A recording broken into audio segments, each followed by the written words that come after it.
And while we are still on the question of qualifications, you also appointed your friend, Mr. Pillay, at SARS, correct? He went through a process. Yes, he went through, no, I accept that. But you appointed him, he doesn't have any qualifications above matric as well, correct? No, I didn't appoint him. I was merely the deputy commissioner. Mr. Mpofu, No, that's a different question I'm asking. Mr. Mpofu, I'm sorry, is the suggestion that to the extent that he may have appointed Mr. Pillay with whatever qualifications Mr. Pillay had, Or did not have? that was part of advancing state capture? Yes. Or is that the It proposition? is. That's the proposition. Okay. It is, because, okay, let me take one step back. You understand that corruption, which is state capture, takes many forms. It can be nepotism, it can be fraud, it can be appointing your friends, it can be, like you did in your current position, appointing someone who doesn't have a qualification, who also then appoints her sister.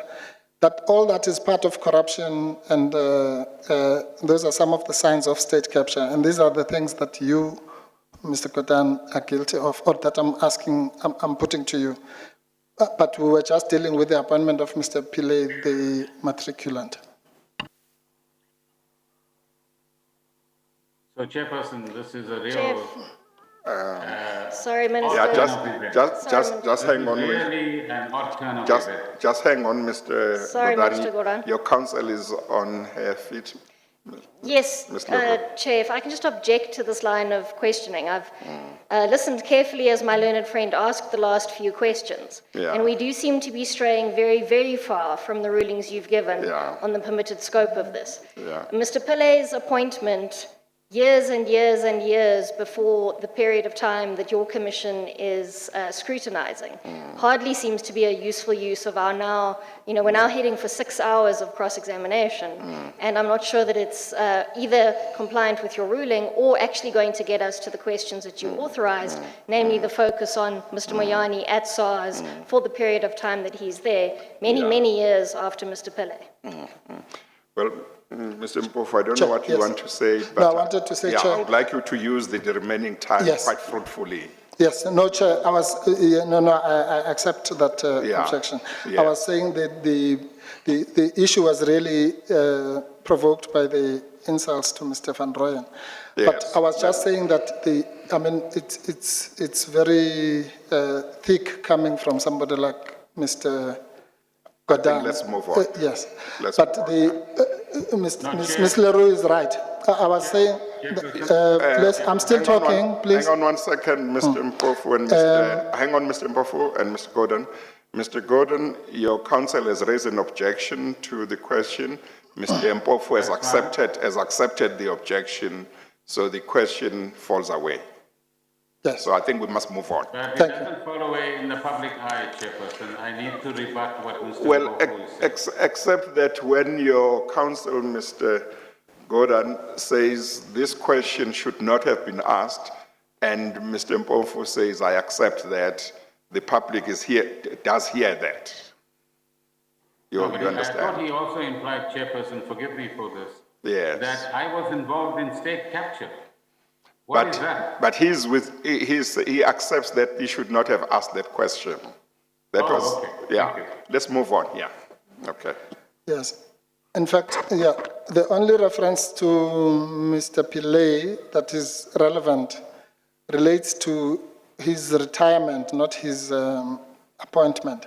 You do remember that one of the things you were charged with was the so-called early retirement of Mr. Pillay, correct? Yes, which was a cooked-up charge. By, among others, Mr. Moyane. Sorry, Chair, at this point I want to object because the terms of reference relate to the charge that was laid by Mr. Moyane. Yes. It seems to be common cause now that Mr. Moyane didn't lay a charge against Mr. Gordhan. No. So I'm not sure where we're going with this. Okay, you'll be sure just now. I explained this in the morning. Mr. Gordhan made it very clear that the gist of his gripe against Mr. Moyane is what he called the complaint that led to the criminal charges. In other words, Mr. Moyane's complaint sparked the criminal charges. I'm saying one of those charges that were sparked by Mr. Moyane related to the Pillay matter. Yes or no? Sorry, Chair, I need to respond to that's Mr. Mpofu's answer to my objection. Then with respect, it's not good enough, because whatever Mr. Gordhan's original complaint was, this cross-examination should be bound by the terms of reference set out in your ruling, and your ruling doesn't relate to the charges in respect of Mr. Pillay. It relates to a notional charge laid by Mr. Moyane, and that we now accept that didn't happen. Yes. Well, Chair, again, I don't know, Mr. Chaskalson, maybe because he's just standing in for somebody else, maybe he hasn't had an opportunity to read your ruling. Your ruling says, Chair, A, whether in laying the criminal complaint or charges, and I've said I accept that we can excise the words against Mr. Gordhan. Excuse me. Mr. Moyane acted maliciously. Second one, whether in laying the criminal complaint... Sorry, Chairperson, that's precisely the point. We can't excise the word against Minister Gordhan because that's what your ruling says. No. If we were going to excise, we now accept that there wasn't such a charge. And whatever allegations Mr. Gordhan made in relation to that were in fact ill-informed. Whether it was his fault or anybody else's fault is not for us to decide here. But the issue that was referred has become a non-issue. No. Chair, I'm sorry, Chair.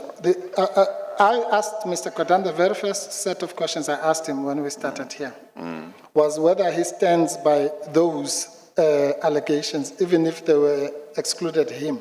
And he said he stands by everything in A, B, and C, except that there was what one might call a clerical error of including him as one of the people. But to the extent that there was acting maliciously, or he sought to advance the objectives of state capture, or you'll remember we had that debate about was abusing a legal process on his own personal goals that had either nothing or little to do with a legitimate complaint relating to an alleged crime, that he considered that he stands by those. So we can't be bound by... I think I remember him saying that, but I think Mr. Chaskalson's point is, in terms of that ruling, there are certain issues that I wanted to be dealt with today. Yes. And insofar as A, B, and C is concerned, I think what Mr. Chaskalson is saying is those points, I wanted those points to be dealt with insofar as they related to a charge against Mr. Gordhan. Yeah.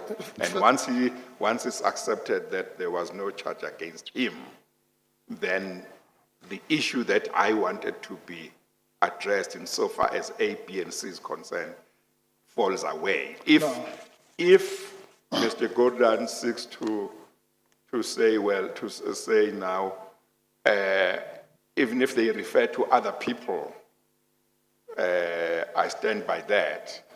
I think that I'm not looking at APC now as we speak, but I understand Mr. Chaskalson to be saying, but what I was interested in was insofar as Mr. Moyane was alleged by Mr. Gordhan to have laid that charge against Mr. Gordhan. Yeah, no, Chair, with respect, that's an artificial... I'm not looking at it here. I accept, Chair. With respect, Chair, firstly, that's an artificial distinction. And that is exactly why when I stood up... Does APC say Mr. Gordhan? Does it say Mr. Gordhan and others? No, Chair, you know, your record will show you that the first thing I did when I stood up here... No, I remember that was to say to Mr. Gordhan, do you still accuse Mr. Moyane of these things? In other words, accepting that now the charges were not against you. And that was because Mr. No, I remember that. Sorry. Okay, things fall apart. Yes, that was because No, that part I do remember, you asking him and him confirming that he Yes, stood but by that was them. because Mr. Chaskalson, of all people, had said to him that the complaint related to his complaint, Mr. Moyane's complaint that led to the charges. And that's why I said to him, if we accept that formulation, do you stand by these accusations of state capture, even if we accept that you were not the person? And he said, yes, I did that deliberately to avoid this debate, because if he had said no, I don't accept that Mr. Moyane was motivated by state capture and all that. I only accepted it if it was the charge against me. Then I would not be able to answer these questions.